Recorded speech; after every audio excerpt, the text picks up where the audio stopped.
हरे कृष्ण, हर हर महादेव। आज फाल्गुन मास का 17वां दिन है। तो अब आप सभी सुनिए फाल्गुन मास महात्म्य के 17वें दिन की कथा। श्री ब्रह्मा जी कहते हैं, हे मुने, जब विकृत स्वरूप वाले गिरिजापुत्र गजानन व्यग्रता रहित होकर जीवित हो उठे, तब गणनायक देवों ने उनका अभिषेक किया। अपने पुत्र को देखकर पार्वती देवी आनंद मगन हो गई और उन्होंने हर्षातिरेक से उस बालक को दोनों हाथों से पकड़कर अपने सीने से लगा लिया। फिर अंबिका ने प्रसन्न होकर अपने पुत्र गणेश को अनेक प्रकार के वस्त्र और आभूषण प्रदान किए। फिर सिद्धियों ने भी अनेकों विधि विधान से उनका पूजन किया और माता ने अपने सर्व दुखारी हाथ से उनके अंगों का स्पर्श किया। इस प्रकार शिव पत्नी पार्वती देवी ने अपने पुत्र का सत्कार करके उसका मुख चूमा और प्रेम पूर्वक उसे वरदान देते हुए कहा कि बेटा, इस समय तुझे बड़ा भारी कष्ट झेलना पड़ा है, किंतु अब तू कृतकृत्य हो गया है, तू धन्य है। अब से संपूर्ण देवताओं में तेरी अग्र पूजा होती रहेगी और तुझे कभी दुख का सामना भी नहीं करना पड़ेगा, क्योंकि इस समय तेरे मुख पर सिंदूर दिख रहा है, इसलिए मनुष्यों को सदा सिंदूर से तेरी पूजा करनी चाहिए। जो मनुष्य पुष्प, चंदन, सुंदर गंध, नैवेद्य, रमणी आरती, तांबूल और दान से तथा परिक्रमा और नमस्कार करके विधि पूर्वक तुम्हारी पूजा करेगा, उसे सारी सिद्धियां हस्तगत हो जाएंगी और उसके सभी प्रकार के विघ्न भी नष्ट हो जाएंगे। इसमें तनिक भी संशय नहीं है। श्री ब्रह्मा जी कहते हैं, हे मुने, महेश्वरी देवी ने अपने पुत्र गणेश से ऐसा कहकर उसे नाना प्रकार की वस्तुएं प्रदान करके पुनः उसका अभिनंदन किया। हे विप्र, तब गिरिजा की कृपा से उसी क्षण देवताओं और शिवगणों का मन विशेष रूप से शांत हो गया। तदंतर इंद्र आदि देवताओं ने हर्षातिरेक से शिवा की स्तुति की और उन्हें प्रसन्न करके वे भक्ति भावित मन से गणेश देव को लेकर शिव जी के समीप चले। वहां पहुंचकर उन्होंने त्रिलोकी की कल्याणमय कामना से भवानी के उस बालक को शिव जी की गोद में बैठा दिया। तब शिव जी भी उस बालक के मस्तक पर अपना कर कमल फेरते हुए देवताओं से बोले, देवतागणों, ये मेरा दूसरा पुत्र है। फिर गणेश ने भी उठकर शिव जी के चरणों में अभिवादन किया। फिर पार्वती को, मुझे, विष्णु को और नारद आदि सभी ऋषियों को प्रणाम करके आगे खड़े होकर उन्होंने कहा, यो अभिमान करना मनुष्यों का स्वभाव ही है, अतः आप लोग मेरा अपराध क्षमा कर दीजिए। तब मैं, शंकर और विष्णु, इन तीनों देवताओं ने एक साथ ही प्रेम पूर्वक उन्हें उत्तम वर प्रदान करते हुए कहा कि सुरवरो, जैसे त्रिलोकी में हम तीनों देवों की पूजा होती है, उसी तरह तुम सभी को इन गणेश का पूजन करना चाहिए। मनुष्यों को चाहिए कि पहले इनकी पूजा करने के बाद हम लोगों का पूजन करें। ऐसा करने से हम लोगों की पूजा संपन्न हो जाएगी। देवगणों, अगर कहीं इनकी पूजा पहले ना करके अन्य देव का पूजन किया जाए तो उस पूजन का फल नष्ट हो जाएगा, उसमें अन्यथा विचार करने की कोई आवश्यकता भी नहीं है। ब्रह्मा जी कहते हैं, हे मुने, तदंतर ब्रह्मा, विष्णु और शंकर आदि सभी देवताओं ने मिलकर पार्वती जी को प्रसन्न करने के लिए वही गणेश को सर्वाध्यक्ष घोषित कर दिया। उसी समय शिव जी परम प्रसन्न चित्त से पुनः गणेश को लोक में सर्वदा सुख देने वाले अनेकों वर प्रदान करते हुए इस प्रकार बोले, हे गिरिजानंदन, निस्संदेह मैं तुझ पर परम प्रसन्न हूँ। मेरे प्रसन्न हो जाने पर अब तू सारे जगत को ही प्रसन्न हुआ समझ। अब कोई भी तेरा विरोध कभी नहीं कर सकता। तू शक्ति का पुत्र है, अतः अत्यंत तेजस्वी है। बालक होने पर भी तूने महान पराक्रम प्रकट किया है, इसलिए तू सदा सुखी रहेगा। विघ्ननाश के कार्य में तेरा नाम सबसे श्रेष्ठ होगा। तू सबका पूज्य है, अतः अब मेरे सम्मुख गणों का भी अध्यक्ष हो जा। ऐसा कहने के बाद भोले शंकर अत्यंत प्रसन्नता के कारण गणेश को पुनः वरदान देते हुए बोले, गणेश्वर, तू भाद्रपद मास के कृष्ण पक्ष की चतुर्थी तिथि को चंद्रमा का शुभोदय होने पर उत्पन्न हुआ है। जिस समय गिरिजा के सुंदर चित्र से तेरा रूप प्रकट हुआ, उस समय रात्रि का प्रथम पहर बीत रहा था। इसलिए उसी दिन से आरंभ करके उसी तिथि में तेरा उत्तम व्रत करना चाहिए। ये व्रत परम शोभन तथा संपूर्ण सिद्धियों का प्रदाता है। वर्ष के अंत में जब पुनः वही चतुर्थी आ जाए, तब तक मेरे कहे अनुसार तेरे व्रत का पालन करना चाहिए। जिन्हें संसार में अनेकों प्रकार के अनुपम सुखों की कामना हो, उन्हें चतुर्थी के दिन भक्ति पूर्वक विधि सहित तेरा पूजन करना चाहिए। जब मार्गशीर्ष मास के कृष्ण पक्ष की चतुर्थी आए, तब उस दिन प्रातःकाल स्नान करके व्रत के लिए ब्राह्मणों से निवेदन करे, पूर्वोक्त विधि से उपवास करे, फिर धातु की, मूंगे की, श्वेत मदार की अथवा मिट्टी की मूर्ति बनाकर उसकी प्राण प्रतिष्ठा करे और भक्ति भाव से नाना प्रकार के दिव्य गंधों, चंदनों और पुष्पों से उसकी पूजा करे। फिर रात्रि का प्रथम पहर बीत जाने पर स्नान करके दूर्वा दलों से पूजन करना चाहिए। ये दूर्वा जड़ रहित, 12 अंगुल लंबी और 3 गांठों वाली होनी चाहिए। ऐसी 101 अथवा 21 दूर्वा से उस स्थापित प्रतिमा की पूजा करें। फिर धूप, दीप, अनेक प्रकार के नैवेद्य, तांबूल, अर्घ और उत्तम उत्तम पदार्थों द्वारा गणेश की पूजा करें और स्तवन करके उसके आगे प्रणिपात करें। इस प्रकार गणेश की पूजा करने के बाद बाल चंद्रमा का पूजन करें। फिर हर्षपूर्वक ब्राह्मणों की पूजा करके उन्हें मिष्ठान्न का भोजन कराएं। उनके भोजन कर लेने के बाद स्वयं भी नमक रहित मिष्ठान्न का ही प्रसाद ग्रहण करें। फिर गणेश का स्मरण करके अपने सभी नियमों का विसर्जन कर दे। इस प्रकार करने से ये शुभ व्रत पूर्ण हो जाता है।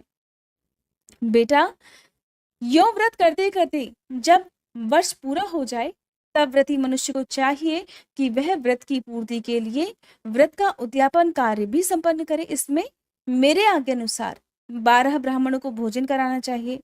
व्रती को चाहिए कि वह एक कलश स्थापित करे, उस पर तुम्हारी मूर्ति की पूजा करे। फिर वेद विधि के अनुसार वेदी का निर्माण करके उस पर अष्टदल कमल बनाए। फिर उसी पर धन की कंजूसी छोड़कर हवन करे। पुनः मूर्ति के सामने 2 स्त्रियों और 2 बालकों को बिठाकर उनकी पूजा करें और सादर उन्हें भोजन कराएं। रात में जागरण करें। प्रातःकाल पूजन करके पुनरागमन के लिए विसर्जन कर दें। बालकों से आशीर्वाद ग्रहण करें, स्वस्ति वाचन कराएं और व्रत की पूर्ति के लिए पुष्प अर्पित करें। फिर नमस्कार करके नाना प्रकार के कार्यों की कल्पना करें। इस प्रकार जो इस व्रत को पूर्ण करता है उसे अभीष्ट फल की प्राप्ति होती है। गणेश, जो श्रद्धा सहित अपनी शक्ति के अनुसार नित्य तुम्हारी पूजा करेगा, उसके सभी मनोरथ सफल हो जाएंगे। मनुष्यों को सिंदूर, चंदन, चावल, केतकी पुष्प आदि अनेकों उपचारों द्वारा गणेश्वर का पूजन करना चाहिए। यूं जो लोग नाना प्रकार के उपचारों से भक्तिपूर्वक तेरी पूजा करेंगे, उनके विघ्नों का सदा के लिए नाश हो जाएगा और उनकी कार्य सिद्धि होती रहेगी। सभी वर्ण के लोगों को, विशेषकर स्त्रियों को, ये पूजा अवश्य करनी चाहिए तथा अभ्युदय की कामना करने वाले राजाओं के लिए भी ये व्रत अवश्य कर्तव्य है। व्रती मनुष्य जिस जिस वस्तु की कामना करता है, उसे निश्चय ही वह वस्तु प्राप्त हो जाती है। अतः जिसे किसी भी वस्तु की इच्छा हो, उसे अवश्य ही तेरी पूजा और तेरी सेवा करनी चाहिए। श्री ब्रह्मा जी कहते हैं, हे नारद, जब शिवजी ने महात्मा गणेश को इस प्रकार वर प्रदान किया, तब संपूर्ण देवताओं, श्रेष्ठ ऋषियों और शिव के प्यारे समस्त गणों ने तथास्तु कहकर उसका समर्थन किया और अत्यंत विधि पूर्वक गणाधीश का पूजन किया। फिर शिवगणों ने आदर पूर्वक नाना प्रकार की पूजन सामग्री से गणेश्वर की विशेष रूप से पूजा अर्चना की और उनके चरणों में प्रणाम किया। मुनीश्वर, उस समय गिरिजा देवी को जो आनंद प्राप्त हुआ, उसका वर्णन मेरे चारों मुखों से भी नहीं हो सकता। तब फिर मैं उसे कैसे बताऊं? उस अवसर पर देवताओं की दुंदुभियां बजने लगी, अप्सराएं नृत्य करने लगी, गंधर्व श्रेष्ठ गान करने लगे और पुष्पों की वर्षा होने लगी। इसी प्रकार गणेश के गणाधीश पद पर प्रतिष्ठित होने पर वहां महान उत्सव मनाया गया। सारे जगत में शांति स्थापित हो गई और सारा दुख जाता रहा।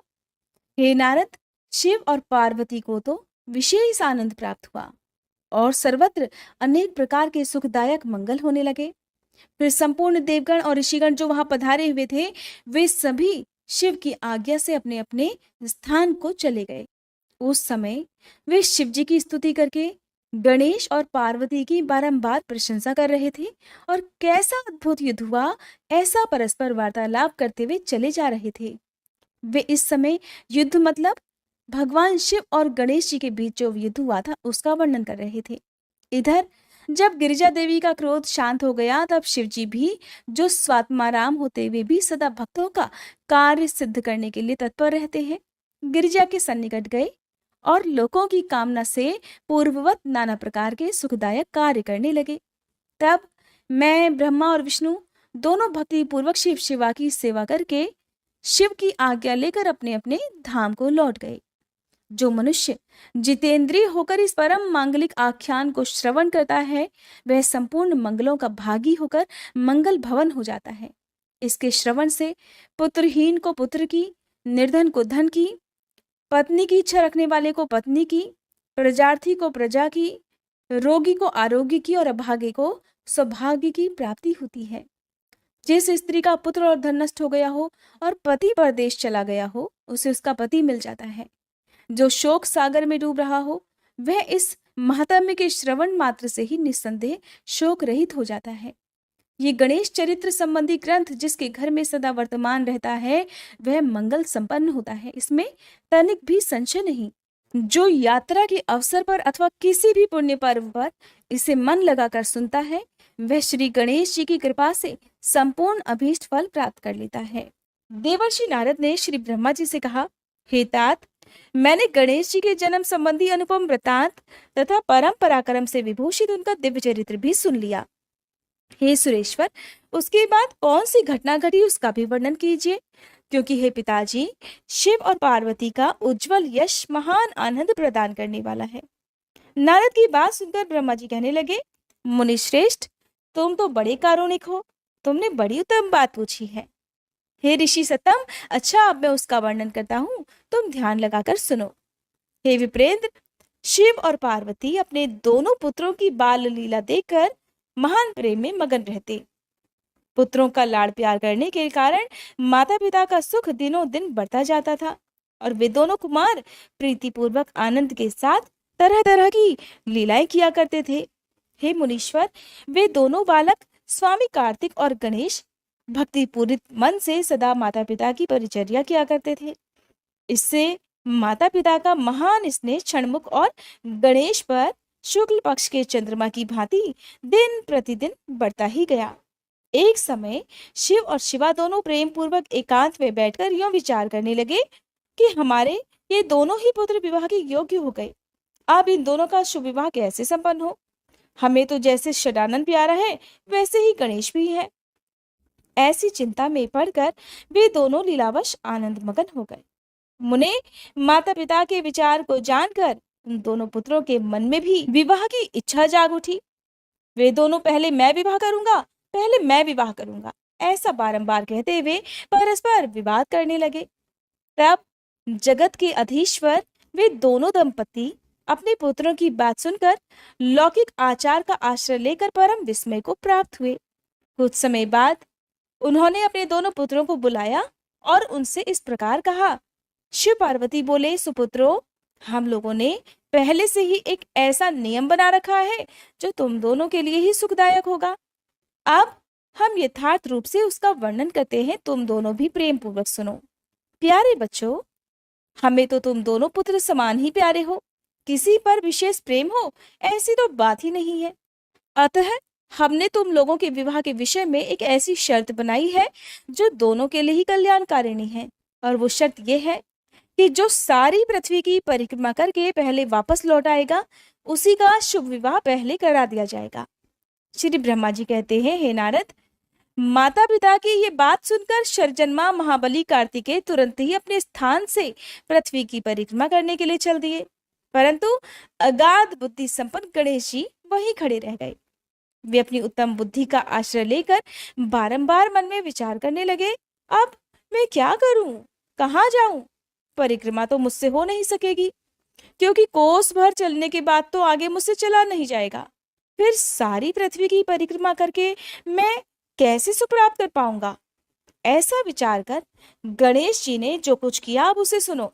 मुनिवर, उन्होंने अपने घर लौटकर विधि पूर्वक स्नान किया और माता पिता से इस प्रकार कहा, पिताजी और माताजी, मैंने आप लोगों की पूजा करने के लिए यहाँ पर 2 आसन स्थापित किए हैं, कृपया आप दोनों इस पर विराजिए और मेरा मनोरथ पूर्ण कर दीजिए।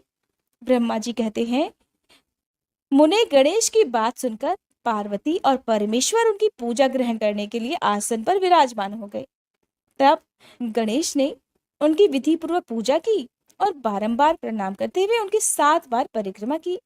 बेटा नारद, गणेश तो बुद्धि सागर थे ही, वे हाथ जोड़कर प्रेम मगन माता पिता की बहुत प्रकार से स्तुति करके इस प्रकार बोले, हे माता जी तथा पिताजी, आप लोग मेरी उत्तम बात सुनिए और शीघ्र ही मेरा शुभ विवाह करा दीजिए।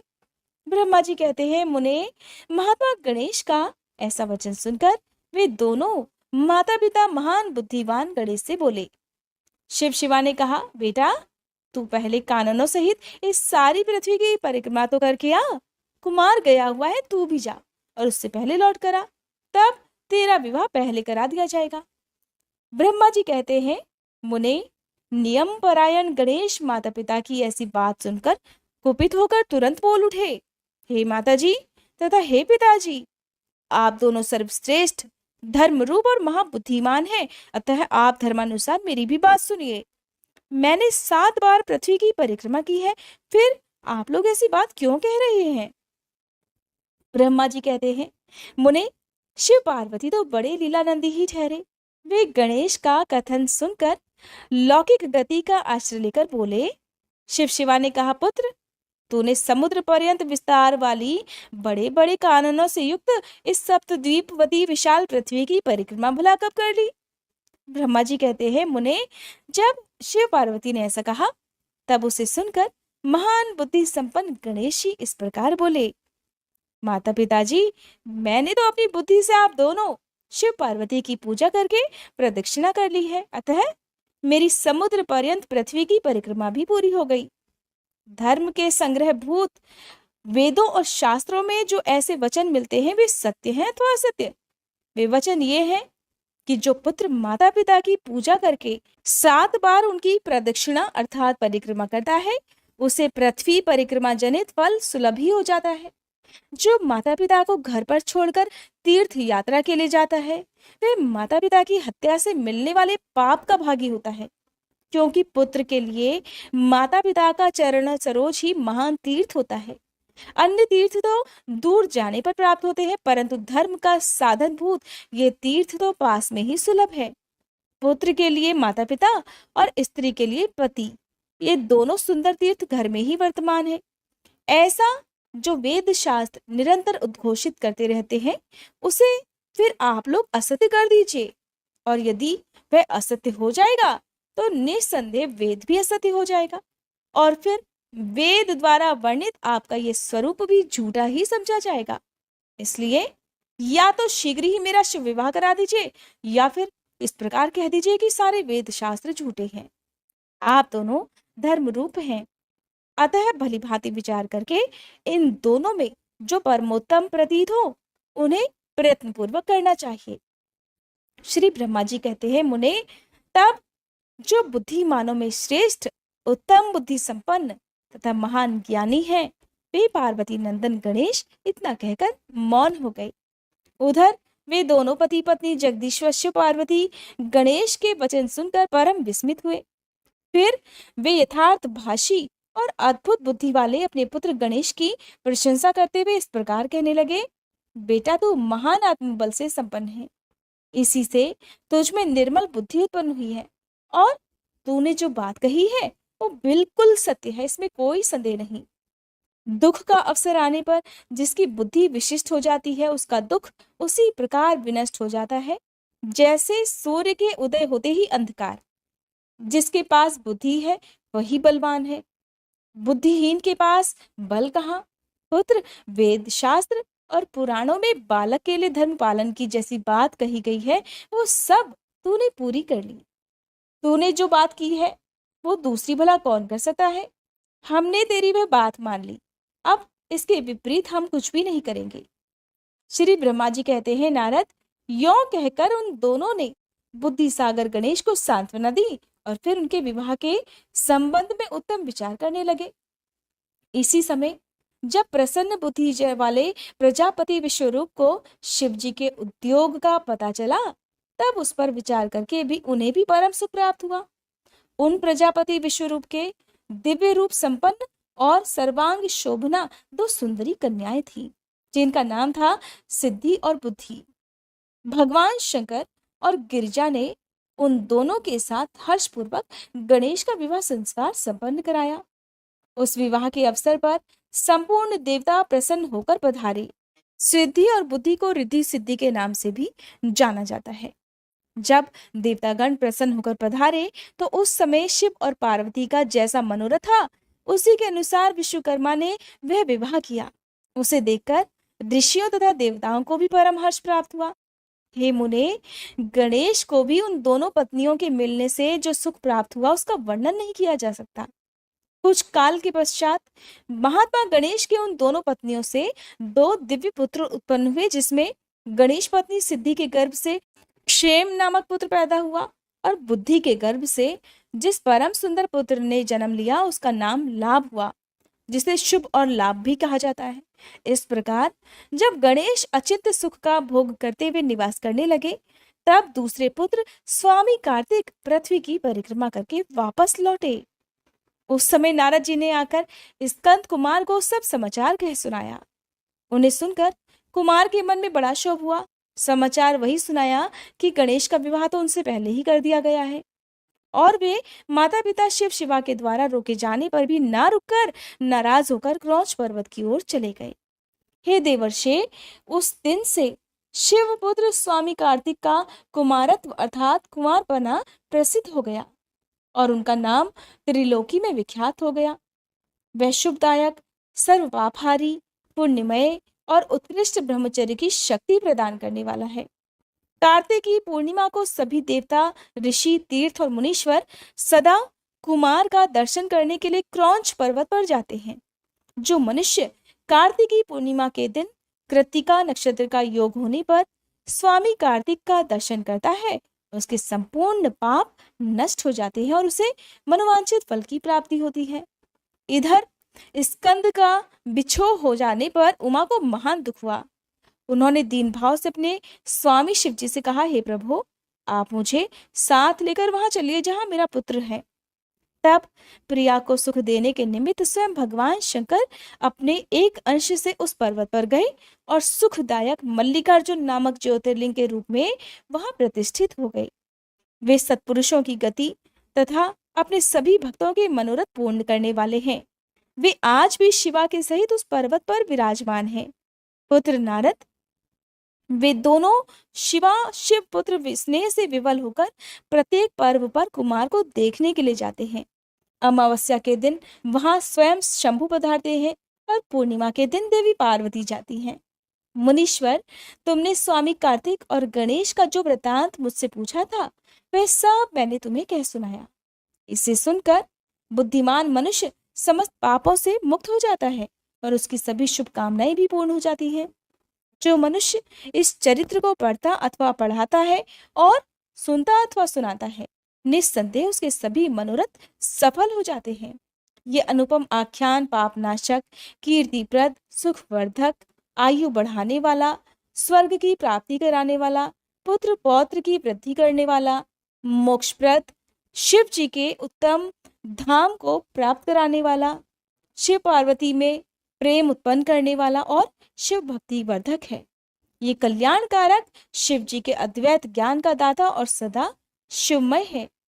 अतः मोक्षकामी और निष्काम भक्तों को सदा ही इसका श्रवण करना चाहिए। देवर्षि नारद ने श्री ब्रह्मा जी से कहा, हे पिताजी, जो गणेश और स्वामी कार्तिक की उत्तम कथाओं से ओतप्रोत तथा आनंद प्रदान करने वाला है, भगवान शंकर के गृहस्थ संबंधी उस उत्तम चरित्र को तो हमने सुन लिया। अब आप कृपा करके उस परमोत्तम चरित्र का भी वर्णन कीजिए, जिसमें रुद्रदेव ने खेल ही खेल में दुष्टों का वध किया था। महान वीरशाली भगवान शंकर ने देवद्रोहियों के 3 नगरों को एक ही साथ एक ही बाण से किस कारण और कैसे भस्म कर डाला था। हे भगवान, जिनके भाल में बाल चंद्रमा सुशोभित है तथा जो सदा माया के साथ विहार करने वाले हैं, उन भगवान शंकर का चरित्र तो देवर्षियों को आनंद प्रदान करने वाला है। आप कृपया कर वह सारा चरित्र विस्तार पूर्वक वर्णन कीजिए। तब श्री ब्रह्मा जी बोले, हे ऋषि श्रेष्ठ, पहले किसी समय व्यास जी ने सनत कुमार से ऐसा ही प्रश्न किया था। उस समय सनत कुमार ने जो कुछ उत्तर दिया था वही मैं वर्णन करता हूँ। उस समय सनत कुमार ने कहा था, हे महाबुद्धिमान व्यास जी, विश्व का संहार करने वाले चंद्रमौली शिव ने जिस प्रकार एक ही बाण से त्रिपुर को भस्म किया था, वह चरित्र कहता हूँ, सुनो। मुनीश्वर, जब शिव कुमार स्कंद ने तारकासुर को मार डाला, तब उसके तीनों पुत्रों को महान दुख हुआ। उनमें तारकाक्ष सबसे ज्येष्ठ था, विद्युन्माली मझला था और छोटे का नाम था कमलाक्ष। उन तीनों में एक समान ही बल था। वे जितेंद्रिय, सदा कार्य के लिए तत्पर, संयमी, सत्यवादी, दृढ़चित्त, महान वीर और देवों से द्रोह करने वाले थे। उन तीनों ने ही सभी उत्तमोत्तम और मनोहर भोगों का परित्याग करके मेरु पर्वत की एक कंदरा में जाकर परम अद्भुत तपस्या आरंभ कर दी। वहां उन्होंने हजारों वर्षों तक ब्रह्मा जी की प्रसन्नता के लिए अत्यंत उग्र तप किया। तब सुर और असुरों के गुरु महायशस्वी ब्रह्मा जी उनकी तपस्या से अत्यंत संतुष्ट होकर उन्हें वर देने के लिए प्रकट हुए। ब्रह्मा जी ने कहा, महादैत्यो, मैं तुम लोगों के तप से प्रसन्न हो गया हूँ, अतः तुम्हारी कामना के अनुसार तुम्हें सभी वर प्रदान करूंगा। देवद्रोहियों, मैं सबकी तपस्या के फलदाता और सर्वदा सब कुछ करने में समर्थ हूं, अतः बताओ, तुम लोगों ने इतना घोर तप किस लिए किया है? सनत कुमार जी कहते हैं, मुने, ब्रह्मा जी की वह बात सुनकर उन सभी ने अंजलि बांधकर पितामह के चरणों में प्रणाम किया और फिर धीरे धीरे अपने मन की बात कहना प्रारंभ किया। दैत्य बोले, देवेश, यदि आप हम पर प्रसन्न हैं और हमें वर देना चाहते हैं तो यह वर दीजिए कि समस्त प्राणियों में हम सब के लिए अवध्य हो जाएं। जगन्नाथ, आप हमें स्थिर कर दें और हमारे जरा, रोग आदि सभी शत्रु नष्ट हो जाएं, तथा कभी भी मृत्यु हमारे समीप ना फटके। हम लोगों का ऐसा विचार है कि हम लोग अजर अमर हो जाएं और त्रिलोकी में अन्य सभी प्राणियों को मौत के घाट उतारते रहें। क्योंकि हे ब्राह्मण, यदि 5 ही दिनों में काल के गाल में चला जाना निश्चित ही है, तो अतुल लक्ष्मी, उत्तमोत्तम नगर, अन्यान्य भोग सामग्री, उत्कृष्ट पद और ऐश्वर्य से क्या प्रयोजन है? मेरे विचार से तो उस प्राणी के लिए ये सभी व्यर्थ हैं। सनत कुमार जी कहते हैं, महर्षि, उन तपस्वी दैत्यों की ये बात सुनकर ब्रह्मा जी अपने स्वामी गिरिशाई भगवान शंकर का ध्यान करके बोले, असुरो, अमरत्व सभी को नहीं मिल सकता, अतः तुम लोग अपना ये विचार छोड़ दो। इसके अलावा अन्य कोई वर अगर तुम्हें रुचता हो तो मांग लो, क्योंकि दैत्यों, इस भूतल पर जहां कहीं भी जो भी प्राणी जन्मा है अथवा जन्म लिया है, वह जगत में अजर अमर नहीं हो सकता। इसलिए पाप रहित हे असुरो, तुम लोग स्वयं अपनी बुद्धि से विचार कर मृत्यु की वंचना करते हुए कोई ऐसा दुर्लभ और दुस्साध्य वर मांगो जो देवता और असुरों के लिए भी अशक्य हो।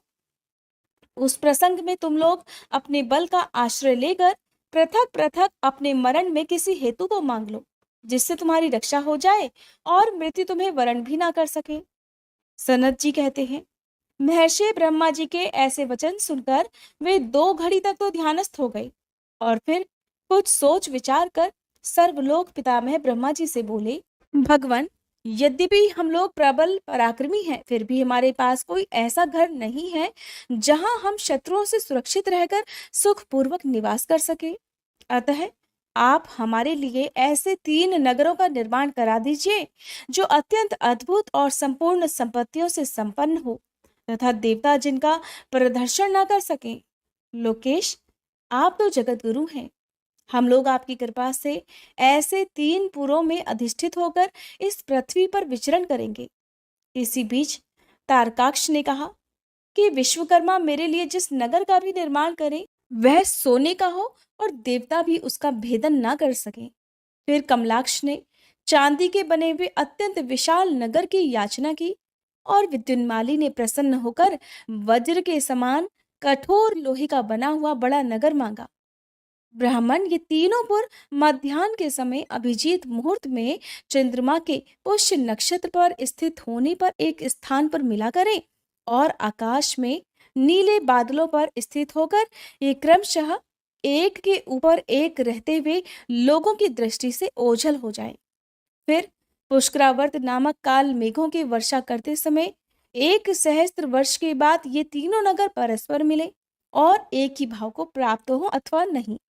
उस समय कृत्तिवासा भगवान शंकर, जो वैर भाव से रहित, सर्वदेवमय और सबके देव हैं, लीला पूर्वक संपूर्ण सामग्रियों से युक्त एक असंभव रथ पर बैठकर एक अनोखे बाण से हमारे पुरों का भेदन करे। किंतु भगवान शंकर सदा हम लोगों के वंदनीय, पूज्य और अभिवादन के पात्र है, अतः वे हम लोगों को कैसे भस्म करेंगे? मन में ऐसी ही धारणा करके हम ऐसे दुर्लभ वर को मांग रहे हैं। सनत कुमार जी कहते हैं, व्यास जी, उन दैत्यों का कथन सुनकर सृष्टिकर्ता लोक पितामह ब्रह्मा ने शिव जी का स्मरण करके उनसे कहा कि अच्छा, ऐसा ही होगा। फिर मय को भी आज्ञा देते हुए उन्होंने कहा, हे मय, तुम सोने, चांदी और लोहे के 3 नगर बना दो। यो मय को आदेश देकर ब्रह्मा जी उन तारक पुत्रों के देखते ही देखते अपने धाम स्वर्ग को चले गए। फिर धैर्यशाली मय ने अपने तपोबल से नगरों का निर्माण करना आरंभ कर दिया। उसने तारकाक्ष के लिए स्वर्णमय, कमलाक्ष के लिए रजतमय और विद्युन्माली के लिए लौहमय, ये 3 प्रकार के उत्तम दुर्ग तैयार किए। वे पुर क्रमशः स्वर्ग, अंतरिक्ष और भूतल पर निर्मित हुए थे। असुरों के हित में तत्पर रहने वाला मय इन तीनों पुरों को तारकाक्ष आदि असुरों के हवाले करके स्वयं भी उसी में प्रवेश कर गया और इस प्रकार उन तीनों पुरों को पाकर महान बल पराक्रम से संपन्न वे तारकासुर के लड़के उनमें प्रविष्ट हुए और समस्त भोगों का उपभोग करने लगे। वे नगर कल्प वृक्षों से व्याप्त तथा हाथी घोड़ों से संपन्न थे। उनमें मणि निर्मित जालियों से आच्छादित बहुतेरे महल बने हुए थे। वे पद्मराग के बने हुए और सूर्यमंडल के समान चमकीले विमानों से, जिनमें चारों ओर दरवाजे लगे थे, शोभायमान थे। कैलाश शिखर के समान ऊंचे तथा चंद्रमा के समान उज्जवल दिव्य प्रसादों और गोपुरों से उनकी अद्भुत शोभा हो रही थी। वे अप्सराओं, गंधर्वों, सिद्धों तथा चारणों से खचाखच भरे हुए थे। प्रत्येक महल में शिवालय तथा अग्निहोत्रशाला की प्रतिष्ठा हुई थी। उनमें शिव भक्ति परायण शास्त्रज्ञ ब्राह्मण सदा निवास किया करते। वे बावली, कूप, तालाब और बड़ी बड़ी तलैयों से तथा समूह के समूह स्वर्ग से च्युत हुए वृक्षों से युक्त उद्यानों और वनों में सुशोभित थे। बड़ी बड़ी नदियों और छोटी छोटी सरिताओं से, जिनमें कमल खिले हुए थे, उनकी शोभा और बढ़ गई थी। उनमें संपूर्ण कामनाओं को पूर्ण करने वाले अनेकों फलों के भार से लदे हुए वृक्ष लगे थे, जिनसे वे नगर विशेष मनोहर लगा करते। वे झुंड के झुंड मदमत गजराजों से, सुंदर सुंदर घोड़ों से, नाना प्रकार के आकार प्रकार वाले रथों और शिबिकाओं से अलंकृत थे। उनमें समयानुसार पृथक पृथक क्रीड़ा स्थल बने थे और वेदाध्ययन की पाठशालाएं भी भिन्न भिन्न निर्मित थीं। वे पापी पुरुषों के लिए मन वाणी से भी अगोचर थे। उन्हें सदाचारी पुण्यशील महात्मा ही देख सकते थे। पति सेवा परायण तथा कुधर्म से विमुख रहने वाली पतिव्रता नारियों ने उन नगरों के उत्तम स्थलों को सर्वत्र पवित्र कर रखा था। उनमें महाभाग शूरवीर दैत्य और श्रुति स्मृति के अर्थ के तत्वज्ञ और स्वधर्म परायण ब्राह्मण अपनी पत्नियों तथा पुत्रों के साथ निवास करते थे। उनमें मय द्वारा सुरक्षित ऐसे सुदृढ़ पराक्रमी वीर भरे हुए थे, जिनके केश नील कमल के समान नीले और घुंघराले थे। वे सभी सुशिक्षित थे। उनमें सदा युद्ध की लालसा भरी रहती थी। वे बड़े बड़े समरों से अर्थात युद्धों से प्रेम करने वाले थे। ब्रह्मा और शिव का पूजन करने से उनके पराक्रम विशुद्ध थे। वे सूर्य, मरुदगण और महेंद्र के समान बली थे और देवताओं के एक मथन करने वाले थे। वेदों, शास्त्रों और पुराणों में जिन धर्मों का वर्णन किया गया है, वे सभी धर्म और शिव के प्रेमी देवता वहां चारों ओर व्याप्त थे। उन नगरों में प्रवेश करके वे दैत्य सदा शिव भक्ति निरत होकर सारी त्रिलोकी को बाधित करके विशाल राज्य का उपभोग करने लगे। मुने, इस प्रकार वहां निवास करने वाले उन पुण्यात्माओं के सुख और प्रीतिपूर्वक उत्तम राज्य का पालन करते हुए बहुत लंबा काल व्यतीत हो गया। सनत कुमार जी कहते हैं, हे महर्षि, फिर तारक पुत्रों के प्रभाव से दग्ध हुए इंद्र आदि सभी देवता दुखी होकर परस्पर सलाह करके ब्रह्मा जी की शरण में गए। वहां संपूर्ण देवताओं ने दीन होकर प्रेम पूर्वक पितामह को प्रणाम किया और अवसर देकर उनसे अपना दुखड़ा सुनाते हुए कहा, धातः त्रिपुरों के स्वामी तारक पुत्रों ने तथा मयासुर ने समस्त स्वर्गवासियों को संतप्त कर दिया है। हे ब्राह्मण, इसीलिए हम लोग दुखी होकर आपकी शरण में आए हैं। आप उनके वध का कोई उपाय कीजिए जिससे हम लोग सुख से रह सकें। देवतागणों की बात सुनकर ब्रह्मा जी ने कहा, हे देवगणों, तुम्हें उन दानवों से विशेष भय नहीं करना चाहिए। मैं उनके वध का उपाय बताता हूँ। भगवान शिव तुम्हारा कल्याण करेंगे और मैंने ही इन दैत्यों को बढ़ाया है, अतः मेरे हाथों इनका वध होना उचित नहीं है। साथ ही त्रिपुर में इनका पुण्य भी वृद्धिगत होता रहेगा। अतः इंद्र सहित सभी देवता शिव जी से प्रार्थना करें। वे सर्वाधीश यदि प्रसन्न हो जाएंगे तो वे ही तुम लोगों का कार्य पूर्ण कर सकेंगे। सनत कुमार जी कहते हैं, व्यास जी, ब्रह्मा जी की ये वाणी सुनकर इंद्र सहित सभी देवता दुखी होकर उस स्थान पर गए जहां वृषभध्वज शिव आसीन थे। तब उन सभी ने अंजलि बांधकर देवेश्वर शिव को भक्ति पूर्वक प्रणाम किया और शीश झुकाकर लोगों के कल्याणकर्ता शंकर जी का स्तवन किया। मुने इस प्रकार नाना प्रकार के दिव्य स्तोत्रों द्वारा त्रिशूलधारी परमेश्वर की स्तुति करके स्वार्थ साधन में निपुण इंद्र आदि देवताओं ने दीन भाव से कंधा झुकाए हुए हाथ जोड़कर प्रस्तुत स्वार्थ को निवेदन करना आरंभ किया।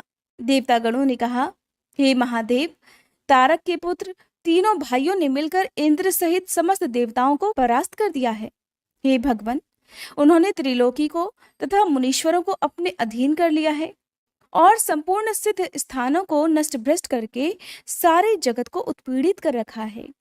वे दारुण दैत्य समस्त यज्ञ भागों को स्वयं ग्रहण करते हैं। उन्होंने ऋषि धर्म का निवारण करके अधर्म का विस्तार कर रखा है। हे शिव शंकर, निश्चय ही वे तारक पुत्र समस्त प्राणियों के लिए अवध्य हैं, इसीलिए वे स्वेच्छानुसार सभी कार्य करते रहते हैं। हे प्रभु, ये त्रिपुर निवासी दारुण दैत्य जब तक जगत का विनाश ना कर डालें, उसके पहले ही आप किसी ऐसी नीति का विधान कीजिए जिससे इसकी रक्षा हो सके। सनत कुमार जी कहते हैं, मुने, यो भाषण करते हुए उन स्वर्गवासी इंद्रादि देवों की बात सुनकर शिवजी उत्तर देते हुए बोले, देवगणों, इस समय वे त्रिपुराधीश महान पुण्य कार्य में लगे हुए हैं और ऐसा नियम है कि जो पुण्यात्मा हो उस पर विद्वानों को किसी प्रकार भी प्रहार नहीं करना चाहिए। मैं देवताओं के सारे महान कष्टों को जानता हूं, फिर भी वे दैत्य बड़े प्रबल हैं, अतः देवता और असुर मिलकर भी उनका वध नहीं कर सकते। वे तारक पुत्र सबके सब पुण्य संपन्न हैं, इसीलिए उन सभी त्रिपुरवासियों का वध दुस्साध्य है। यद्यपि मैं रणकर्कश हूं, फिर भी जानबूझकर मैं मित्रद्रोह कैसे कर सकता हूं? क्योंकि पहले किसी समय ब्रह्मा जी ने कहा था कि मित्रद्रोह से बढ़कर दूसरा कोई बड़ा पाप नहीं। सत्पुरुषों ने ब्रह्मत्यारे, शराबी, चोर तथा व्रत भंग करने वालों के लिए प्रायश्चित का विधान किया है, परंतु कृतघ्न के उद्धार का कोई उपाय नहीं है। देवताओं, तुम लोग भी तो धर्मज्ञ हो, अतः धर्म दृष्टि से विचार कर तुम ही बताओ कि जब वे दैत्य मेरे भक्त हैं तब मैं उन्हें भला कैसे मार सकता हूँ। इसलिए हे देवताओं, जब तक वे दैत्य मेरी भक्ति में तत्पर हैं तब तक उनका वध असंभव है। फिर भी तुम लोग विष्णु के पास जाकर उनसे यह कारण निवेदन करो। शिव जी के कहने पर देवगण भगवान विष्णु के समीप गए और उनके द्वारा ऐसी व्यवस्था की गई जिससे वे असुर शैव सनातन धर्म से विमुख होकर सर्वथा अनाचार परायण हो गए। वैदिक धर्म का नाश होने से वह स्त्रियों ने पतिव्रत धर्म छोड़ दिया, पुरुष इंद्रियों के वश हो गए और इस प्रकार स्त्री पुरुष सभी दुराचारी हो गए। देवराधान, श्राद्ध, यज्ञ, व्रत, तीर्थ, शिव, विष्णु, सूर्य, गणेश आदि का पूजन, स्नान, दान आदि सभी शुभ आचरण नष्ट हो गए। तब माया तथा अलक्ष्मी उन पुरों में जा पहुंची तप से प्राप्त लक्ष्मी वहां से चली गई। इस प्रकार वहां अधर्म का ही विस्तार हो गया। मुने तब स्वेच्छा से भाइयों सहित उस दैत्यराज की तथा मय की शक्ति भी कुंठित हो गई। व्यास जी ने पूछा, सनत कुमार जी, जब भाइयों तथा पूर्ववासियों सहित उस दैत्यराज की बुद्धि विशेष रूप से मोहाच्छन्न हो गई, तब उसके बाद कौन सी घटना घटी? हे विभो, वह सारा वृतांत वर्णन कीजिए। सनत कुमार जी ने कहा, महर्षि, जब तीनों पुरों की पूर्वोक्त दशा हो गई, दैत्यों ने शिवार्चन का परित्याग कर दिया, संपूर्ण स्त्री धर्म नष्ट हो गया और चारों ओर दुराचार फैल गया। तब भगवान विष्णु और ब्रह्मा के साथ सभी देवता कैलाश पर्वत पर गए और सुंदर शब्दों में शिव जी की स्तुति करने लगे कि हे महेश्वर देव, आप परमोत्कृष्ट आत्मबल से संपन्न हैं। आप ही सृष्टि के कर्ता ब्रह्मा, पालक विष्णु और संहर्ता रुद्र हैं। पर ब्रह्म स्वरूप आपको नमस्कार है। ऐसे करके महादेव जी का स्तवन किया और देवों ने फिर उन्हें साष्टांग प्रणाम किया। फिर भगवान विष्णु ने जल में खड़े होकर अपने स्वामी परमेश्वर शिव का मन ही मन स्मरण करके तन्मय होकर दक्षिणा मूर्ति के द्वारा प्रकटित रुद्र मंत्र का 1.5 करोड़ की संख्या तक जप किया। तब तक सभी देवता उन महेश्वर में मन लगाकर यौन की स्तुति करते रहे। देवों ने कहा, हे प्रभु, आप समस्त प्राणियों के आत्मस्वरूप कल्याणकर्ता और भक्तों की पीड़ा हरने वाले हैं। आपके गले में नीला चिन्ह है जिससे आप नीलकंठ कहलाते हैं। आप चिद्रूप और प्रचेता हैं। आप रुद्र को हमारा प्रणाम है। हे असुर निकंदन, आप ही हमारी सारी आपत्तियों के निवारण करने वाले हैं। अतः सदा से आप ही हमारी गति हैं और आप ही सर्वदा हम लोगों के वंदनीय हैं। आप सबके आदि हैं और आप ही अनादि भी हैं। आप ही आनंद स्वरूप, अव्यय, प्रभु, प्रकृति पुरुष के भी साक्षात सृष्टा और जगदीश्वर हैं। आप ही इस भवसागर से तारने वाले हैं। आप समस्त प्राणियों के स्वामी, अविनाशी, वरदाता, वांग्मय स्वरूप, वेद प्रतिपाद्य और वाच्य वाच्यकर्ता से रहित हैं। योग वेत्ता, योगी, आप ईशान से मुक्ति की याचना करते हैं। आप योगियों के हृदय कमल की कर्णिका पर विराजमान रहते हैं। हे जगत गुरु, इस जगत में जिसे देखने, सुनने, स्तवन करने तथा जानने योग्य बताया जाता है और जो अणु से भी सूक्ष्म तथा महान से भी महान है, वह आप ही हैं। हे नाथ, आपने जगत में अनेकों ऐसे कार्य किए हैं जो हमारी समझ से परे हैं। इसलिए देवता, असुर, ब्राह्मण और अन्यान स्थावर जंगल आपकी ही स्तुति करते हैं। हे शंभो, त्रिपुरवासी दैत्यों ने हमें प्रायः नष्ट सा कर डाला है। अतः आप शीघ्र ही उन असुरों का विनाश करके हमारी रक्षा कीजिए, क्योंकि हे देव वल्लभ, हम देवों के एकमात्र आप ही गति हैं। हे परमेश्वर, इस समय वे आपकी माया से मोहित हो गए हैं। अतः हे प्रभु, वे भगवान विष्णु द्वारा बताई हुई युक्ति के चक्र में फंसकर सारा धर्म कर्म छोड़ बैठे हैं। हे भक्त वत्सल, हमारे सौभाग्यवश इस समय उन दैत्यों ने संपूर्ण धर्मों का परित्याग कर दिया है और नास्तिक शास्त्र का आश्रय ले रखा है। हे शरणदाता, आप सदा से देवताओं का कार्य करते आए हैं, इसलिए आज भी हम लोग आपके शरणापन्न हुए हैं। अब आपकी जैसी इच्छा हो वैसा कीजिए। सनत कुमार जी कहते हैं, हे मुनिवर, इस प्रकार महेश्वर का स्तवन करके देवगण दीन भाव से अंजलि बांधकर सामने खड़े हो गए। उस समय उनके मस्तक झुके हुए थे। इस प्रकार जब सुरेंद्र आदि देवों ने महेश्वर की स्तुति की और विष्णु ने ईशान संबंधी मंत्र का जप किया, तब सर्वेश्वर भगवान शिव प्रसन्न हो गए और वृषभ पर सवार होकर वहीं प्रकट हो गए। उस समय पार्वती पति शिव का मन बड़ा प्रसन्न था। उन्होंने नंदीश्वर की पीठ से उतरकर विष्णु का आलिंगन किया और फिर वे नंदी पर हाथ टेक कर खड़े हो गए। संपूर्ण देवताओं की ओर कृपा भरी दृष्टि से देखकर गंभीर वाणी में श्री हरि से बोले, हे देव श्रेष्ठ, उन अधर्मनिष्ठ दैत्यों के तीनों पुरों को अब मैं नष्ट कर डालूंगा, इसमें कोई संशय नहीं। परंतु वे महादैत्य मेरे भक्त थे और उनका मन सुदृढ़ रूप से मुझ में लगा रहता था।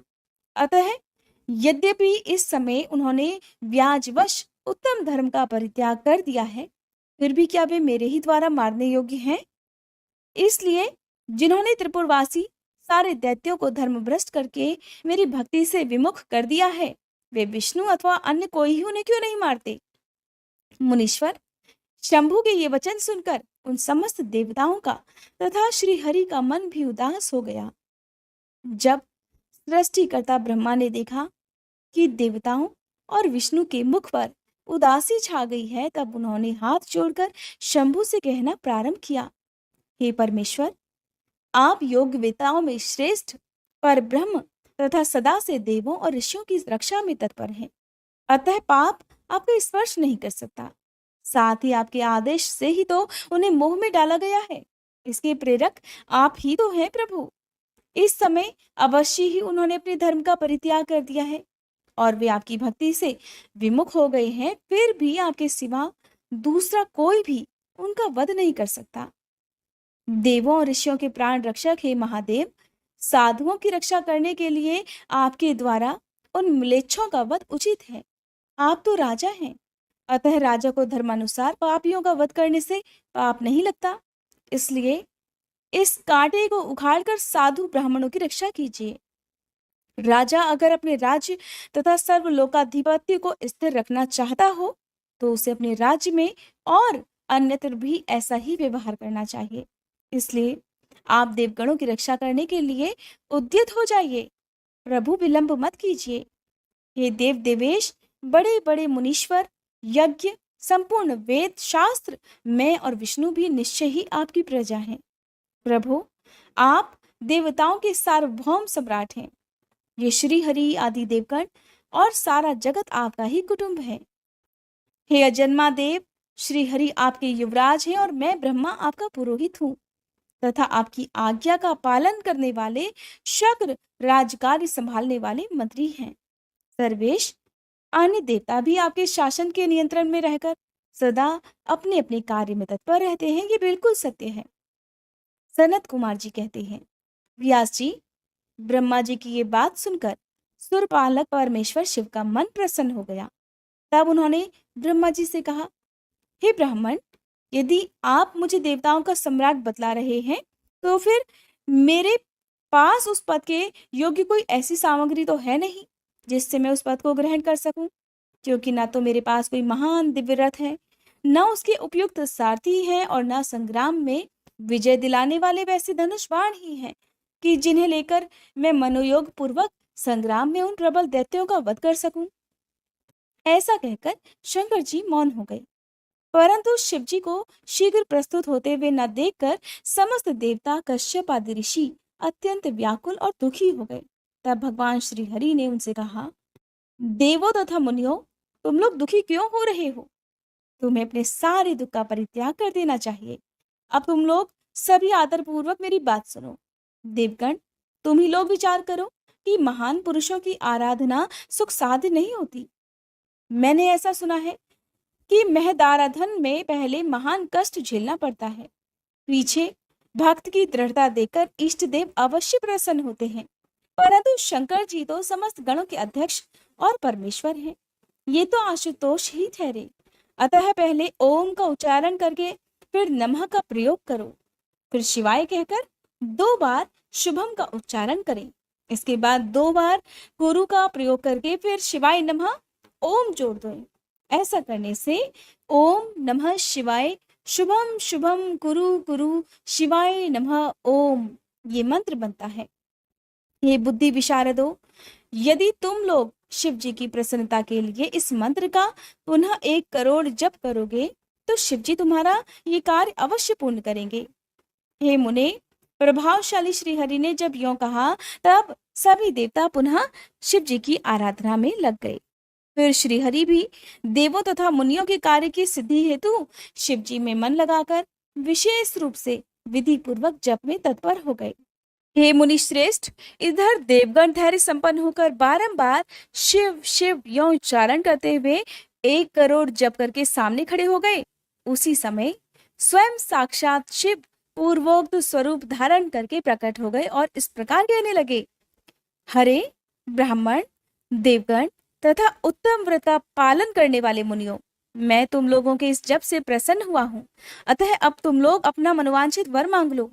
देवताओं ने कहा, हे देवाधिदेव, कल्याणकर्ता जगदीश्वर, यदि आप हम पर प्रसन्न हैं तो देवों की विकलता का विचार करके शीघ्र ही त्रिपुर का संहार कर दीजिए। परमेश्वर, आप दीन बंधु तथा कृपा की खान हैं। आपने ही सदा हम देवताओं की बारंबार विपत्तियों से रक्षा की है, अतः इस समय भी आप ही हमारी रक्षा कीजिए। सनत कुमार जी कहते हैं, ब्राह्मण तब ब्रह्मा और विष्णु सहित देवों की वह बात सुनकर शिवजी मन ही मन बड़े प्रसन्न हुए और पुनः इस प्रकार बोले, हे हरे ब्राह्मण, देवगण तथा मुनियों, अब त्रिपुर को नष्ट हुआ ही समझो। तुम लोग आदर पूर्वक मेरी बात सुनो और फिर उसके अनुसार कार्य करो। मैंने पहले जिस दिव्य रथ, सारथी, धनुष और उत्तम बाण को अंगीकार किया है वह सब शीघ्र ही तैयार करो। विष्णु तथा विधे, निश्चय ही तुम दोनों त्रिलोकी के अधिपति हो, इसलिए तुम्हें चाहिए कि मेरे लिए प्रयत्न पूर्वक सम्राट के योग्य सारा उपकरण प्रस्तुत करो। तुम दोनों सृष्टि के सृजन और पालन कार्य में नियुक्त हो, अतः त्रिपुर को नष्ट हुआ समझकर देवताओं की सहायता के लिए ये कार्य अवश्य करो। ये शुभ मंत्र जिसका तुम लोगों ने 1 करोड़ बार जप किया है, महान पुण्यमय तथा मुझे प्रसन्न करने वाला है। यह भुक्ति मुक्ति का दाता, संपूर्ण कामनाओं का पूरक और शिव भक्तों के लिए आनंदप्रद है। ये स्वर्गकामी पुरुषों के लिए धन, यश और आयु की वृद्धि करने वाला है। ये निष्काम के लिए मोक्ष तथा साधन करने वाले पुरुषों के लिए भुक्ति मुक्ति का साधक है। जो मनुष्य पवित्र होकर सदा इस मंत्र का कीर्तन करता है, सुनता है अथवा दूसरों को सुनाता है, उसकी सारी अभिलाषाएं पूर्ण हो जाती हैं। सनत कुमार जी कहते हैं, हे मुने, परमात्मा शिव की ये बात सुनकर सभी देवता परम प्रसन्न हुए और ब्रह्मा तथा विष्णु को तो विशेष आनंद प्राप्त हुआ। उस समय विश्वकर्मा ने शिव जी की आज्ञा अनुसार विश्व के हित के लिए एक सर्वदेवमय तथा परम शोभन दिव्य रथ का निर्माण किया। जय भोलेनाथ। आज के अध्याय में बस इतना ही। इसके आगे की कथा कृपया आप अगले अध्याय में जरूर सुनिएगा।